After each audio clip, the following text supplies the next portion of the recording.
ਸਾਡੇ ਪੰਜਾਬ ਤੇ ਸਾਡੀ ਕੌਮ ਤੇ ਜਿਸ ਤਰ੍ਹਾਂ ਦਾ ਤਸ਼ੱਦਦ ਉਸ ਟਾਈਮ ਹੋਇਆ, ਇਹ ਜੇ ਕੌਮਾਂ ਭੁਲਾ ਦਿੰਦੀਆਂ ਤਾਂ ਆਪਦੇ ਇਤਿਹਾਸ ਤੋਂ ਮੁਨਕਰ ਹੋ ਜਾਂਦੀਆਂ, ਉਹਨਾਂ ਸ਼ਹੀਦਾਂ ਤੋਂ, ਉਹਨਾਂ ਸ਼ਖਸੀਅਤਾਂ ਤੋਂ ਮੁਨਕਰ ਹੋ ਜਾਂਦੀਆਂ ਜਿਨ੍ਹਾਂ ਨੇ ਹੱਕ ਤੇ ਸੱਚ ਦੀ ਲੜਾਈ ਲੜੀ ਆ, ਹੱਕ ਤੇ ਹਕੂਕ ਦੀ ਲੜਾਈ ਲੜੀ ਆ ਲੋਕਾਂ ਦੀ। ਸੋ ਸਰਕਾਰਾਂ ਨੇ ਤਾਂ ਹਮੇਸ਼ਾ ਹੀ ਤਸ਼ੱਦਦ ਕੀਤੇ ਆ, ਪਰ ਸਾਡੇ ਜਿਹੜੇ ਦੇਖੋ ਜੁਝਾਰੂ ਬੰਦੇ ਆ, ਉਹਨਾਂ ਨੇ ਇਤਿਹਾਸ 'ਚ ਇੱਕ ਆਪਦੀ ਥਾਂ ਬਣਾ ਲਈ ਆ, ਤਾਂ ਆਉਣ ਵਾਲੀਆਂ ਪੀੜ੍ਹੀਆਂ ਨੇ ਉਹਨਾਂ ਤੋਂ ਸਬਕ ਵੀ ਲੈਣਾ। ਸਬਕ ਕੀ ਲੈਣਾ ਵੀ ਕਿਸ ਤਰ੍ਹਾਂ ਅਸੀਂ ਆਪਦੇ ਹੱਕਾਂ ਦੀ ਲੜਾਈ, ਆਪਦੀ ਆਵਾਜ਼ ਬੁਲੰਦ ਕਰਕੇ ਉਹਨਾਂ ਤੋਂ ਪ੍ਰੇਰਨਾ ਵੀ ਲੈਣੀ ਆ ਤੇ ਸੇਧ ਵੀ ਲੈਣੀ ਆ। ਦਰਦ ਨਹੀਂ ਦਿੰਦਾ, ਸਾਨੂੰ ਪ੍ਰੇਰਨਾ ਤੇ ਸੇਧ ਦਿੰਦੀ ਆ ਇਹ ਸਾਰੀ ਜਿਹੜੀ ਗੱਲ ਉਸ ਵੇਲੇ ਵਾਪਰੀ 84 'ਚ। ਤੇ ਇਸੇ ਕਰਕੇ ਉਹ ਜਿਹੜੇ ਸ਼ਹੀਦ ਹੋਏ ਆ ਆਪਦੀਆਂ ਜਾਨਾਂ ਵਾਰ ਕੇ, ਤਾਂ ਕਿ ਆਉਣ ਵਾਲੀਆਂ ਪੀੜ੍ਹੀਆਂ ਵੀ ਇਸੇ ਆਵਾਜ਼ ਨੂੰ ਬੁਲੰਦ ਰੱਖ ਸਕਣ। 300 ਗੋਲੀਆਂ ਵੱਜੀਆਂ ਸੀ ਦਰਬਾਰ ਸਾਹਿਬ ਦੀ ਜਿਹੜੀ ਇਮਾਰਤ ਆ, ਹੁਣ ਐਡੀ ਅਜ਼ਮਤ ਹੋਵੇ, ਉਹਦੀ ਸ਼ਾਨੋ ਸ਼ੌਕਤ ਹੋਵੇ, 300 ਗੋਲੀਆਂ ਵੱਜੀਆਂ। ਤੁਸੀਂ ਦੇਖੋ ਅੱਜ ਸਾਡੇ ਕੋਲੇ ਕੋਈ ਨਿਸ਼ਾਨ ਹੈਗਾ ਹੈ ਨਾ। ਸੁਪਰੀਮ ਕੋਰਟ ਵੀ ਸਾਡਾ ਇਹ ਕਹਿੰਦਾ ਵੀ ਇੱਕ ਪੀਸਫੁਲ ਐਸਪੀਰੇਸ਼ਨ, ਜੇ ਖਾਲਿਸਤਾਨ ਦੀ ਗੱਲ ਪੀਸਫੁਲੀ ਕਰ ਰਹੇ, ਉਹਦੇ 'ਚ ਕੋਈ ਗਲਤ ਨਹੀਂ ਆ। ਜੇ ਸੁਪਰੀਮ ਕੋਰਟ ਨਹੀਂ ਰੋਕ ਰਿਹਾ ਤਾਂ ਮੈਨੂੰ ਲੱਗਦਾ ਕੋਈ ਹੋਰ ਸਾਨੂੰ ਰੋਕੇ ਇਸ ਗੱਲ ਤੋਂ, ਕਿਉਂਕਿ ਲੋਕਾਂ ਦੀਆਂ ਭਾਵਨਾ ਬੜੀਆਂ ਹੋ ਸਕਦੀਆਂ ਇੱਕ ਡੈਮੋਕ੍ਰੇਸੀ 'ਚ। ਔਰ ਜਦੋਂ ਖਾਲਿਸਤਾਨ ਦੀ ਆਪਾਂ ਗੱਲ ਕਰੀਏ, ਖਾਲਿਸਤਾਨ ਦੀ ਜਿਹੜੇ ਬੰਦੇ ਸਾਡੇ ਮੰਗ ਕਰਦੇ ਆ, ਉਹਨਾਂ ਦੀ ਗੱਲ ਵੀ ਸੁਣੋ।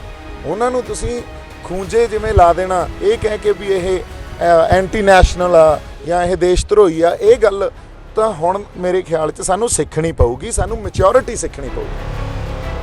ਬਾਲ ਸਾਹਿਬ ਪਹੁੰਚੇ ਹੋ, 6 ਜੂਨ ਦਾ ਦਿਹਾੜਾ ਹੈ, ਕੀ ਕਹਿਣਾ ਚਾਹੋਗੇ? ਲਗਾਤਾਰ ਹੀ ਜੋ ਆਕਾਸ਼ਨੀਆਂ ਲਗਾਈਆਂ ਜਾ ਰਹੀਆਂ ਸੀਗੀਆਂ ਅਤੇ ਜੋ ਸਰਕਾਰਾਂ ਵੱਲੋਂ ਕੀਤਾ ਗਿਆ, ਕਿਸ ਤਰ੍ਹਾਂ ਵੇਖਦੇ ਹੋ? ਨਹੀਂ, ਅੱਜ ਸ਼ਹੀਦਾਂ ਨੂੰ ਆਪਾਂ ਉਹਨਾਂ ਦੀ ਯਾਦ 'ਚ ਜੀ ਉਹਨਾਂ ਨੂੰ ਨਤਮਸਤਕ ਹੋਣ ਆਏ ਹਾਂ। ਸ਼੍ਰੀ ਗੁਰੂ ਰਾਮਦਾਸ ਪਾਤਸ਼ਾਹ ਨੂੰ ਨਤਮਸਤਕ ਹੋਣ ਆਏ ਆ, ਤਾਂ ਕਿ ਅਸੀਂ ਉਹੋ ਜਿਹੇ ਵਰਤਾਰਿਆਂ ਤੋਂ ਹੁਣ ਸਿੱਖੀਏ, ਉਹਨੂੰ ਨਸੂਰ ਨਾ ਬਣਾਈਏ, ਸੂਰਜ ਬਣਾਈਏ, ਉਹ ਤੋਂ ਸੇਧ ਤੇ ਸਿੱਖਿਆ ਲਈਏ। ਤੇ ਇੱਕ ਜੋ ਇਸ ਸਥਾਨ ਤੋਂ ਇੱਕ ਸਾਂਝੀਵਾਲਤਾ ਦਾ ਤੇ ਸੱਚ ਦਾ ਤੇ ਆਪਸ 'ਚ ਜਿਹੜੀ ਆਪਾਂ ਕਹੀਏ ਵੀ ਇੱਕ ਦੂਜੇ ਨਾਲ ਸਾਨੂੰ ਚੰਗਾ ਰਿਸ਼ਤਾ ਬਣਾ ਕੇ ਰੱਖਣ ਦਾ ਸੁਨੇਹਾ ਹਮੇਸ਼ਾ ਹੀ ਮਿਲਦਾ। ਜਦੋਂ ਦਰਬਾਰ ਸਾਹਿਬ ਆਉਣੇ ਆ ਤੇ ਗੁਰੂ ਸਾਹਿਬ ਕੋਲੇ ਆ ਕੇ ਨਤਮਸਤਕ ਹੁੰਦੇ ਆ, ਫਿਰ ਉੱਥੇ ਤਾਂ ਸਾਡਾ ਮਨ ਇੱਕ ਤਾਂ ਚੜ੍ਹਦੀ ਕਲਾ 'ਚ ਆ, ਇੱਕ ਉਹਦਾ ਭਾਣੇ ਮੰਨਣ 'ਚ ਹਮੇਸ਼ਾ ਰਹਿਣਾ ਚਾਹੀਦਾ। ਤੇ ਇੱਥੇ ਕਿਸੇ ਵੀ ਤਰ੍ਹਾਂ ਦੀ ਹੋਰ ਕੋਈ ਗੱਲ ਕੀਤੀ ਉਹ ਨਹੀਂ ਜਾ ਸਕਦੀ। ਲੇਕਿਨ ਹਾਕਮ ਸਰਕਾਰਾਂ ਵੱਲੋਂ ਜਿਸ ਤਰ੍ਹਾਂ ਦਾ ਤਸ਼ੱਦਦ ਢਾਇਆ ਗਿਆ ਸੀਗਾ, ਕਿ ਲੱਗਦਾ ਕਿ ਅੱਜ ਵੀ ਭੁੱਲਿਆ ਜਾ ਸਕਦਾ ਉਸ ਤਰ੍ਹਾਂ ਦਾ ਤਸ਼ੱਦਦ? ਨਹੀਂ ਜੀ, ਨਹੀਂ, ਭੁੱਲਿਆ ਤਾਂ ਕਦੇ ਨਹੀਂ ਜਾ ਸਕਦਾ। ਦੇਖੋ, ਜਿਹੜੀਆਂ ਸਾਡੇ ਪੰਜਾਬ ਤੇ ਸਾਡੀ ਕੌਮ ਤੇ ਜਿਸ ਤਰ੍ਹਾਂ ਦਾ ਤਸ਼ੱਦਦ ਉਸ ਟਾਈਮ ਹੋਇਆ, ਇਹ ਜੇ ਕੌਮਾਂ ਭੁਲਾ ਦਿੰਦੀਆਂ ਤਾਂ ਆਪਦੇ ਇਤਿਹਾਸ ਤੋਂ ਮੁਨਕਰ ਹੋ ਜਾਂਦੀਆਂ, ਉਹਨਾਂ ਸ਼ਹੀਦਾਂ ਤੋਂ, ਉਹਨਾਂ ਸ਼ਖਸੀਅਤਾਂ ਤੋਂ ਮੁਨਕਰ ਹੋ ਜਾਂਦੀਆਂ ਜਿਨ੍ਹਾਂ ਨੇ ਹੱਕ ਤੇ ਸੱਚ ਦੀ ਲੜਾਈ ਲੜੀ ਆ, ਹੱਕ ਤੇ ਹਕੂਕ ਦੀ ਲੜਾਈ ਲੜੀ ਆ ਲੋਕਾਂ ਦੀ, ਹੈ ਨਾ। ਸੋ ਸਰਕਾਰਾਂ ਨੇ ਤਾਂ ਹਮੇਸ਼ਾ ਹੀ ਤਸ਼ੱਦਦ ਕੀਤੇ ਆ, ਪਰ ਸਾਡੇ ਜਿਹੜੇ ਦੇਖੋ ਜੁਝਾਰੂ ਬੰਦੇ ਆ, ਉਹਨਾਂ ਨੇ ਇਤਿਹਾਸ 'ਚ ਇੱਕ ਆਪਦੀ ਥਾਂ ਬਣਾ ਲਈ ਆ, ਤਾਂ ਆਉਣ ਵਾਲੀਆਂ ਪੀੜ੍ਹੀਆਂ ਨੇ ਉਹਨਾਂ ਤੋਂ ਸਬਕ ਵੀ ਲੈਣਾ। ਸਬਕ ਕੀ ਲੈਣਾ ਵੀ ਕਿਸ ਤਰ੍ਹਾਂ ਅਸੀਂ ਆਪਦੇ ਹੱਕਾਂ ਦੀ ਲੜਾਈ, ਆਪਦੀ ਆਵਾਜ਼ ਬੁਲੰਦ ਕਰਕੇ ਉਹਨਾਂ ਤੋਂ ਪ੍ਰੇਰਨਾ ਵੀ ਲੈਣੀ ਆ ਤੇ ਸੇਧ ਵੀ ਲੈਣੀ ਆ। ਇਹ ਸਾਰੇ ਵਰਤਾਰੇ ਤੋਂ ਅਸੀਂ ਤਾਂ ਹੀ ਇਹ ਕਿਹਾ ਵੀ ਇਹ ਨਸੂਰ ਨਹੀਂ ਹੈ, ਇਹ ਸਾਡੇ ਲਈ ਤਾਂ ਸੂਰਜ ਆ। ਅਸੀਂ ਇਹ ਤੋਂ ਨਸੂਰ ਹੁੰਦਾ ਜਿਹੜਾ ਥੋੜ੍ਹੀ ਥੋੜ੍ਹੀ ਰਿਸਦਾ ਰਹੇ, ਉਹ ਤੁਹਾਨੂੰ ਦਰਦ ਦਿੰਦਾ ਰਹੇ। ਸਾਨੂੰ ਦਰਦ ਨਹੀਂ ਦਿੰਦਾ, ਸਾਨੂੰ ਪ੍ਰੇਰਨਾ ਤੇ ਸੇਧ ਦਿੰਦੀ ਆ ਇਹ ਸਾਰੀ ਜਿਹੜੀ ਗੱਲ ਉਸ ਵੇਲੇ ਵਾਪਰੀ 84 'ਚ।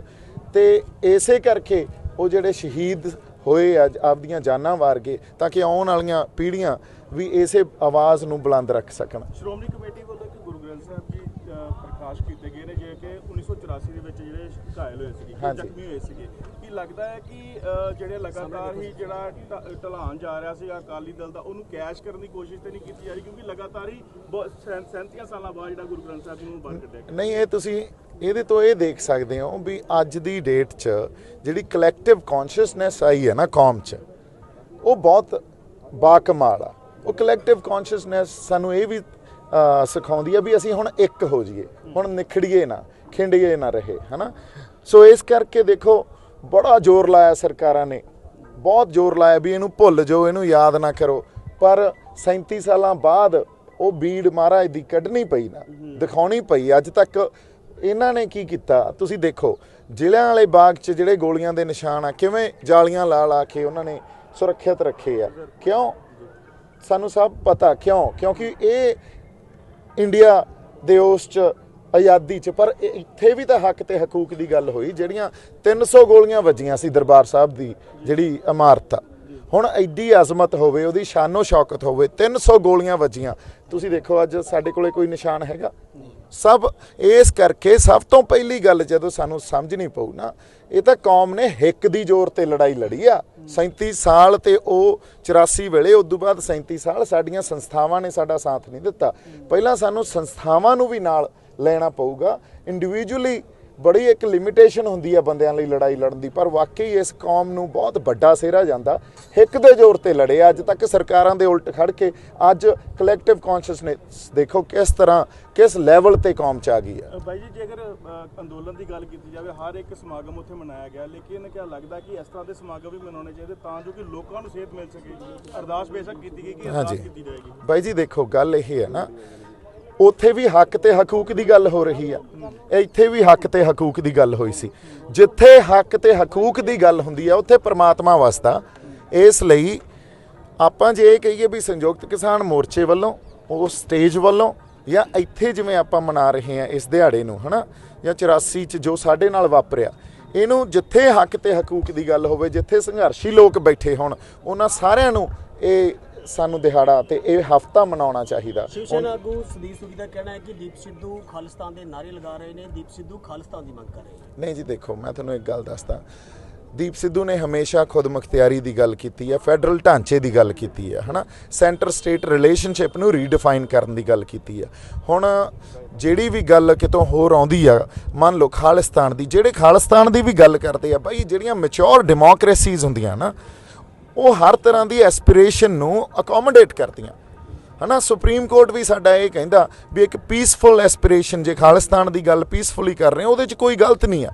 ਜੇ ਸੁਪਰੀਮ ਕੋਰਟ ਨਹੀਂ ਰੋਕ ਰਿਹਾ ਤਾਂ ਮੈਨੂੰ ਲੱਗਦਾ ਕੋਈ ਹੋਰ ਸਾਨੂੰ ਰੋਕੇ ਇਸ ਗੱਲ ਤੋਂ, ਕਿਉਂਕਿ ਲੋਕਾਂ ਦੀਆਂ ਭਾਵਨਾਵਾਂ ਬੜੀਆਂ ਹੋ ਸਕਦੀਆਂ ਇੱਕ ਡੈਮੋਕ੍ਰੇਸੀ 'ਚ।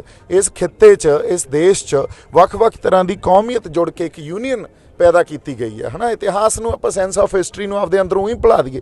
ਸੋ ਉਹਨਾਂ ਐਸਪੀਰੇਸ਼ਨਸ ਨੂੰ ਜੇ ਅਸੀਂ ਕਹਾਂਗੇ ਕੋਈ ਜਗ੍ਹਾ ਹੀ ਨਹੀਂ ਦਿੰਦੇ, ਫਿਰ ਤਾਂ ਸਾਡੀ ਡੈਮੋਕ੍ਰੇਸੀ ਜਾਂ ਸਾਡੀ ਮੈਚੁਰਿਟੀ 'ਚ ਕਮੀ ਆ।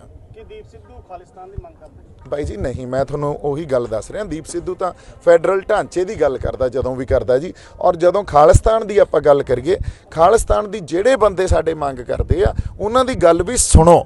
ਉਹਨਾਂ ਨੂੰ ਤੁਸੀਂ ਖੂੰਜੇ ਜਿਵੇਂ ਲਾ ਦੇਣਾ ਇਹ ਕਹਿ ਕੇ ਵੀ ਇਹ ਐਂਟੀ ਨੈਸ਼ਨਲ ਆ ਜਾਂ ਇਹ ਦੇਸ਼ ਧਰੋਹੀ ਆ, ਇਹ ਗੱਲ ਤਾਂ ਹੁਣ ਮੇਰੇ ਖਿਆਲ 'ਚ ਸਾਨੂੰ ਸਿੱਖਣੀ ਪਊਗੀ, ਸਾਨੂੰ ਮੈਚੁਰਿਟੀ ਸਿੱਖਣੀ ਪਊਗੀ। ਗੁਰਦੇਵ ਸਿੰਘ ਸਿਰਸਾ ਵੱਲੋਂ ਕੱਲ ਬਿਆਨ ਦਿੱਤਾ ਗਿਆ ਸੀ, ਅਗਰ ਦੀਪ ਸਿੱਧੂ ਸੰਯੁਕਤ ਕਿਸਾਨ ਮੋਰਚੇ ਕੋਲ ਆਉਂਦੇ ਨੇ ਤਾਂ ਹੋ ਸਕਦਾ ਵਿਚਾਰ ਵਟਾਂਦਰਾ ਕੀਤਾ ਜਾਵੇ ਕਿਸਾਨੀ ਅੰਦੋਲਨ ਵਿੱਚ ਉਹਨਾਂ ਦਾ। ਬਹੁਤ ਚੰਗੀ ਗੱਲ ਹੈ ਜੀ। ਮੈਂ ਤਾਂ ਕਦੋਂ ਦਾ ਕਹਿ ਰਿਹਾ, ਸਾਡੇ ਬਜ਼ੁਰਗ ਆਗੂਆਂ ਨੂੰ ਬਹੁਤ ਸਮੇਂ ਤੋਂ ਇਹ ਗੱਲ ਕਹਿ ਰਹੇ ਹਾਂ ਵੀ ਤੁਸੀਂ ਬੜੇ ਸਤਿਕਾਰਯੋਗ ਹੋ, ਤਾਂ ਅਸੀਂ ਇਕੱਠੇ ਬੈਠੀਏ, ਰਲ ਮਿਲ ਕੇ ਕੋਈ ਸਲਾਹ ਕਰੀਏ, ਰਣਨੀਤੀ ਬਣਾਈਏ।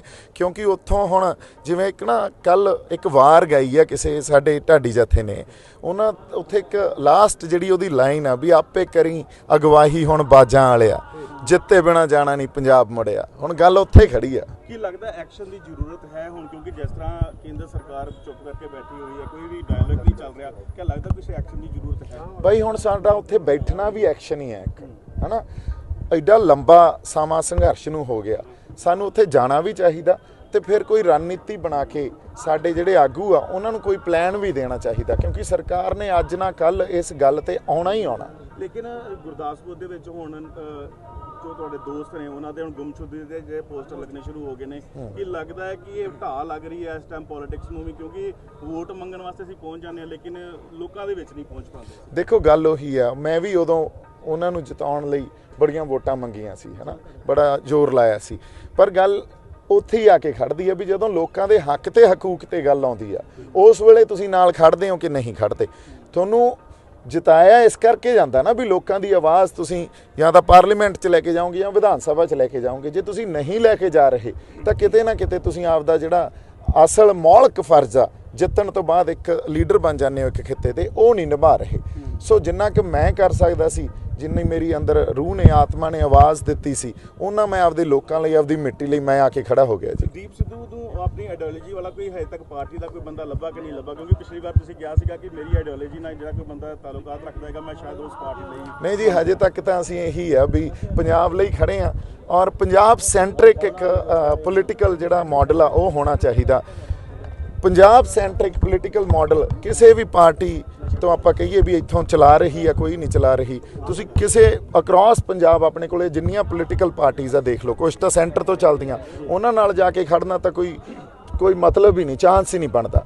ਸੋ ਜੇ ਸਾਡੀ ਕੋਈ ਆਪਦੀ ਪੰਜਾਬ ਸੈਂਟਰਿਕ ਮਾਡਲ ਤੇ ਸਾਡੇ ਅਸਲ ਮੁੱਦਿਆਂ ਨੂੰ ਉਭਾਰਨ ਵਾਲੀ ਕੋਈ ਪੋਲੀਟੀਕਲ ਪਾਰਟੀ ਆਵੇ ਆਪਾਂ ਉਹਨਾਂ ਦੇ ਨਾਲ ਫਿਰ ਕੋਈ ਨਾ ਕੋਈ ਸਰੋਕਾਰ ਰੱਖਾਂਗੇ, ਕਿਉਂ ਨਹੀਂ ਰੱਖਾਂਗੇ। ਹਰਦੀਪ ਜੀ ਬੜੇ ਕੈਸ ਲਾਏ ਜਾ ਰਹੇ, ਤੁਸੀਂ ਅਕਾਲੀ ਦਲ ਵੱਲੋਂ ਜੁਆਇਨ ਕਰ ਰਹੇ ਜੀ। ਨਹੀਂ ਜੀ ਨਹੀਂ, ਇਹ ਬਿਲਕੁਲ ਬੇਬੁਨਿਆਦ ਤੇ ਗਲਤ ਗੱਲ ਆ। ਸੋ ਉਹ ਕਿਆਸ ਚੱਲਦੇ ਰਹਿੰਦੇ ਆ ਪਰ ਸਮਾਂ ਆਉਣ ਤੇ ਸਮਾਂ ਹੀ ਉਹਦਾ ਜਵਾਬ ਦੇ ਦਿੰਦਾ। ਹਾਂਜੀ, ਲਾਲ ਕਿਲੇ ਦੀ ਘਟਨਾ ਤੋਂ ਬਾਅਦ ਕਾਫੀ ਤੁਸੀਂ ਚਰਚਾ 'ਚ ਰਹੇ ਜੇ, ਮਤਲਬ ਕੀ ਸਮਝਦੇ ਜੇ ਕਿਸਾਨੀ ਮੋਰਚੇ ਦਾ ਕੀ ਸਟੈਂਡ ਕੀ ਰਹੇਗਾ? ਨਹੀਂ ਜੀ, ਕਿਸਾਨੀ ਮੋਰਚਾ ਦੇਖੋ ਸਾਡੀ ਹੋਂਦ ਦੀ ਲੜਾਈ ਆ, ਸਾਡਾ ਮੋਰਚਾ ਸਾਂਝਾ ਮੋਰਚਾ ਪੰਜਾਬ ਦਾ। ਤੁਸੀਂ ਬੜਾ ਸਾਰਿਆਂ ਨੇ ਸਾਥ ਦਿੱਤਾ ਤੇ ਹੁਣ ਵੀ ਤੁਸੀਂ ਉਨਾ ਹੀ ਮੇਰੇ ਖਿਆਲ 'ਚ ਉੱਥੇ ਜਿਹੜੀ ਆਪਣਾ ਜਿਸ ਤਰ੍ਹਾਂ ਪਹਿਲਾਂ ਆਪਾਂ ਹਿੰਮਤ ਤੇ ਹੌਸਲੇ ਨਾਲ ਲੜ ਰਹੇ ਸੀ ਉਸੇ ਨਾਲ ਲੜੀਏ। ਨੌਜਵਾਨਾਂ ਨੂੰ, ਸਾਡੇ ਪੰਜਾਬ ਦੇ ਬਾਸ਼ਿੰਦਿਆਂ ਨੂੰ, ਲੋਕਾਂ ਨੂੰ ਬੇਨਤੀ ਕਰੀਏ ਵੀ ਵੱਧ ਤੋਂ ਵੱਧ ਉੱਥੇ ਪਹੁੰਚੀਏ, ਬੈਠੀਏ ਤੇ ਕਿਸਾਨ ਲੀਡਰਸ਼ਿਪ ਜਦੋਂ ਕੋਈ ਪ੍ਰੋਗਰਾਮ ਦੇਵੇ ਫਿਰ ਉਸ ਹਿਸਾਬ ਨਾਲ ਆਪਾਂ ਅੱਗੇ ਐਕਟ ਕਰਾਂਗੇ।